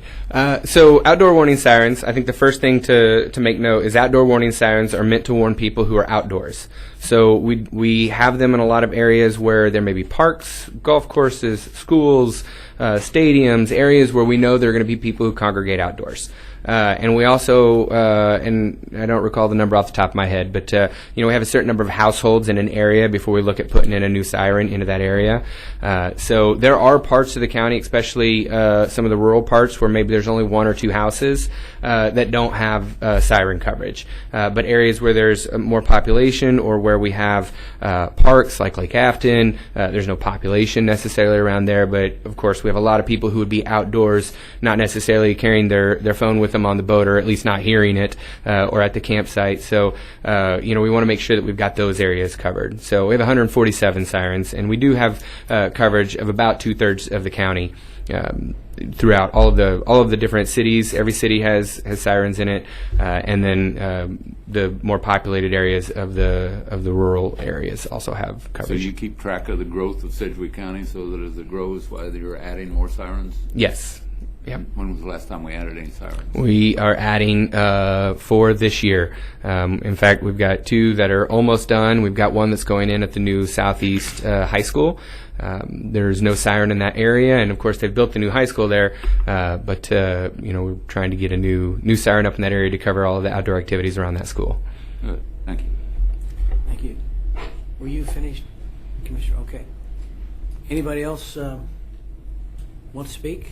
Ask a question? I don't see anything, so. All right. Thank you, gentlemen, and stay safe tonight. Yep. Thank you.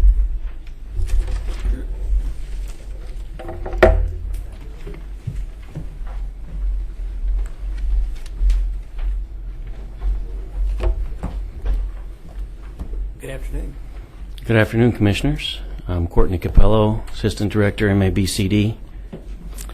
I'd like to present your 2018 budget.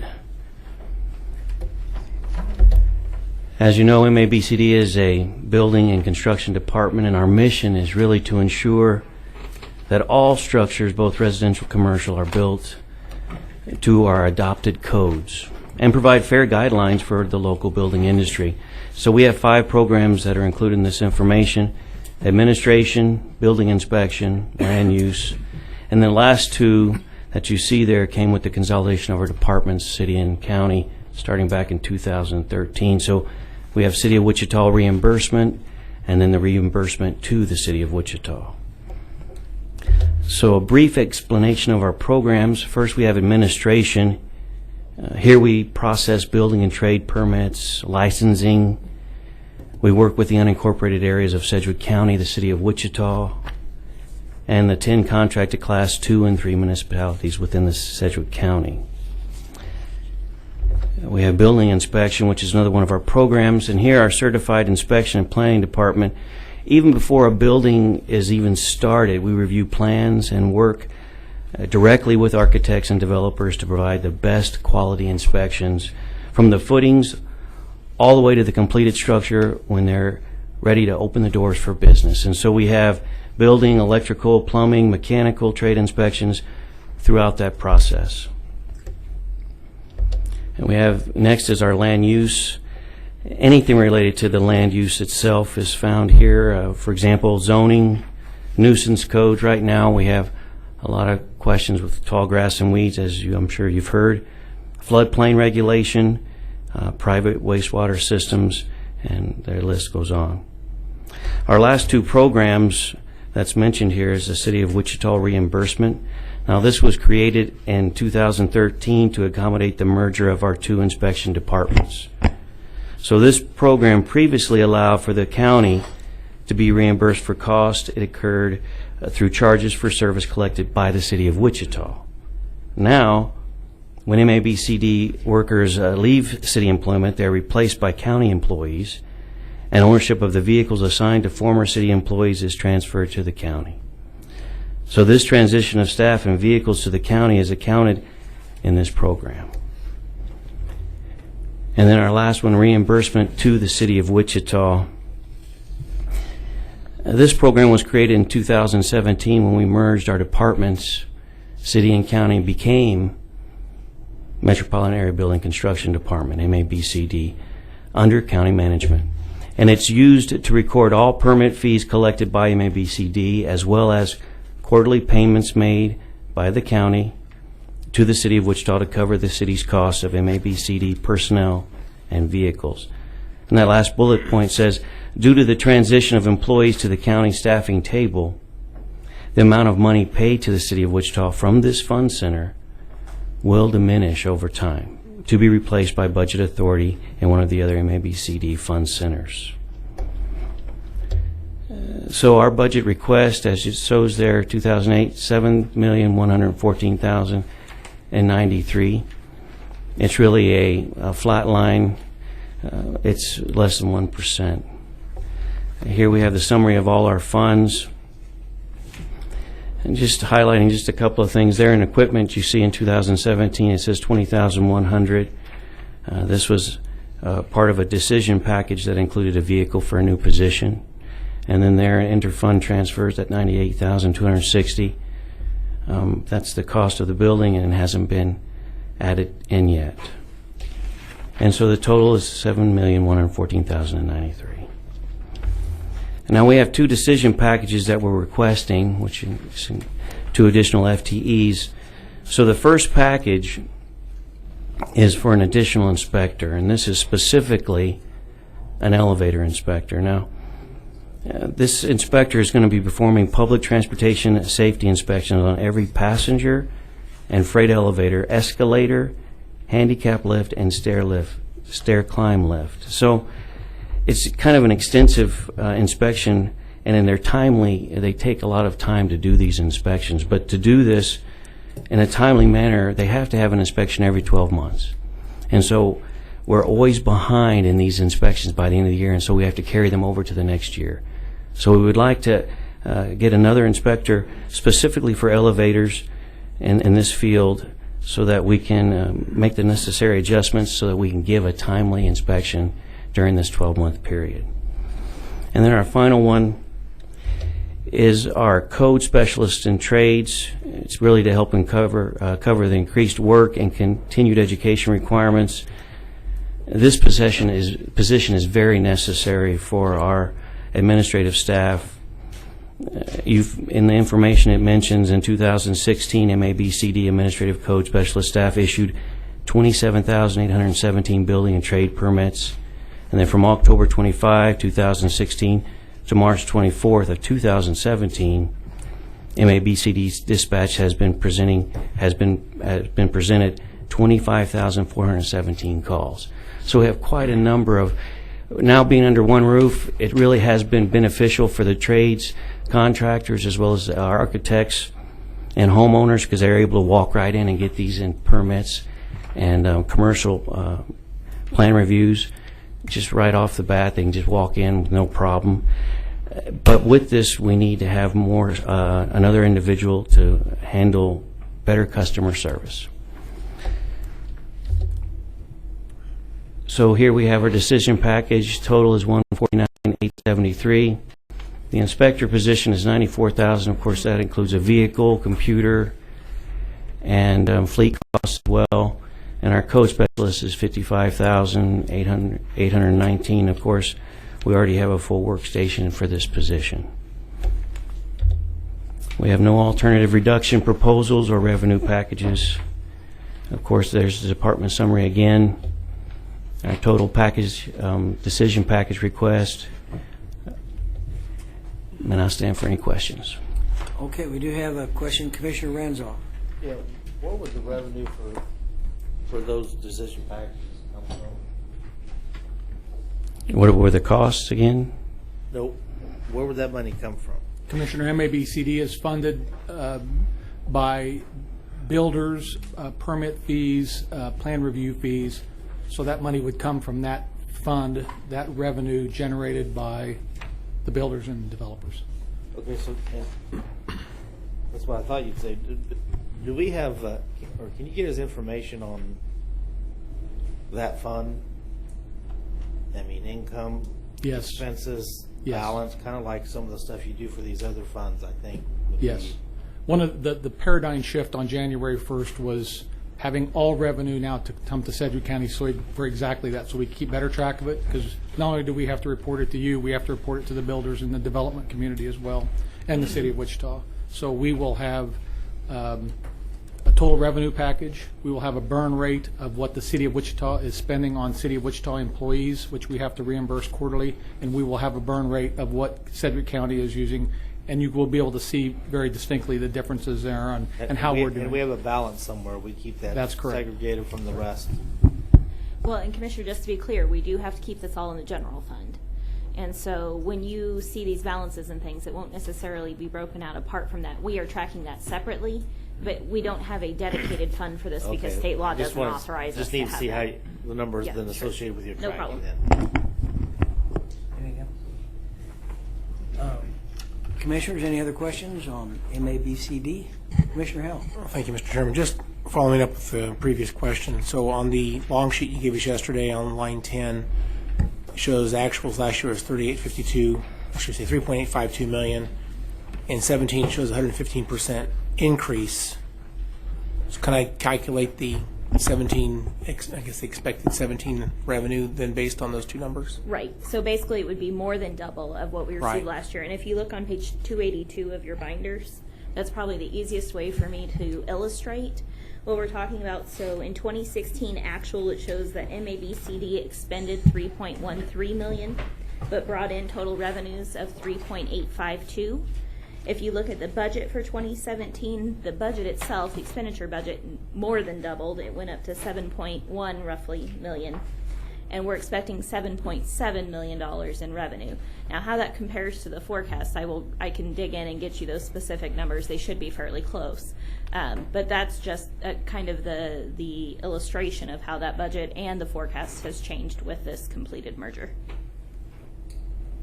All right. That answers my question. Thank you. All right, thank you. I see no other questions, so thank you very much for the presentation. Have a good evening. Commissioners, that concludes our presentations for the day. We do have time scheduled for discussion if there's anything you would like to talk about. Otherwise, I'd recommend we adjourn for the day. We have a comment from Commissioner Renzo. Yeah, I have a couple questions. Okay, the mortgage registration fee, does that go into the general fund? Yes. Okay, so I'm trying to figure out, I see that our increased evaluation will give us $1.9 million more. Mortgage registration, though, will cause a loss of 1.5. Do we have, what's the rough estimate of increased revenue? Or what's the net? I mean, I see. You mean total in 2018 over 2017? Yeah, how much? For just those two revenues or grand total? Like, what's the net of the mortgage registration fee? And No, officer of fee, all basically in general, how much more money do we have to spend or less? Okay, so the financial forecast right now shows that in 2018 we expect to bring in $246.4 million. For 2017, we're estimating to bring in 243.9. So that would be, if I do some quick math, 2.6 million additional revenue. 2.6 when we million. take everything into account. Some of which can be spent on everything, some of which can't, but nevertheless. Right. That's the aggregate of all of our property tax supported 2 funds, not just the general fund. Not just 2.6 million of increased revenues. But by my count, we have $7 million in decision packages, 5.6 in payroll, and $1 million in health insurance.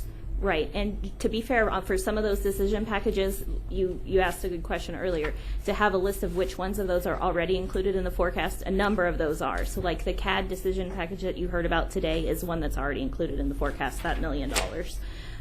Some of those commodity increases, the inflationary increases, you'll hear about a number of those. I'm sorry? Utilities, right. Those are things that have already been calculated into the forecast. And so when you hear about those, it would just be to match up the budget authority with the increase in the forecast. Well, I'd like to get a general estimate of increased revenues versus requests or asks that haven't already been accounted for. You follow what I'm saying? There's going to be a delta there. I want to know what that is. Okay. I think it's good for us to kind of have in our minds. Sure. Okay. Any other questions? Anything any of you want to say? Well, we are at the end for today then. And when do we re-adjourn for budget? Or whatever you call it. On Friday at 1:30 is our next hearing session. Friday at 1:30. Okay. Well, thank you all, and we'll be adjourned for now.